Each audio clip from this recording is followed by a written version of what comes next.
আজকে এতটাই ঠান্ডা যে বাইরে বেরোনো যাচ্ছে না, কিন্তু আমাদের তো বেরোতেই হবে, কেন একটু কাজ ছিল।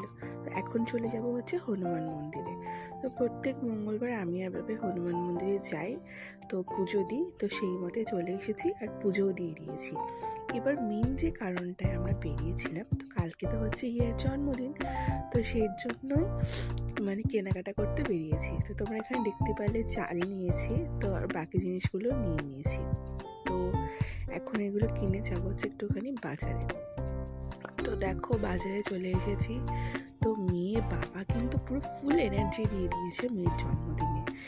যে মানুষটা এখন কোনোদিনই বাজার করতো না, এখন হালকা হালকা কিন্তু সবই করতে শিখেছে আর পারছে। এটা দেখে কিন্তু আমি ভীষণ খুশি হয়েছে যে চেষ্টা করেছে। আর মেয়ের জন্মদিন বলে কথা, করতে তো হ্যাঁ, হয়ে যাবে। দেখেছো এটা কোথায় যাবে? দিয়েছে জায়গা ধরবে, ছিঁড়ে পড়ে যাবে।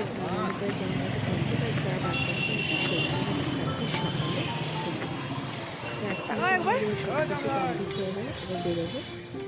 চলে গেছিলাম একটুখানি মিষ্টির দোকানে। তো এখন মিষ্টি নেব আর গোপুর জন্য একটু মিষ্টি নেব। তো নিয়ে এবার সোজা যাবো হচ্ছে বাড়িতে। তো বাড়িতে এসে দেখো মেয়ের কাণ্ড। আমার মেয়েকে যদি লুচি পরোটা দিয়ে বসিয়ে রাখো, ও আর কিচ্ছু চাই না।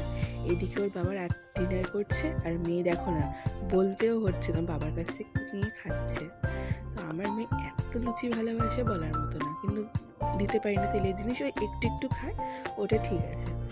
তো আজকের ব্লগটা তো এইটুখানি থাকলো। তোমরা কিন্তু অবশ্যই হিয়ার বার্থডে ব্লগটা দেখতে ভুলো না, আর হ্যাঁ, আমার চ্যানেলটাকে সাবস্ক্রাইব করতে ভুলো না।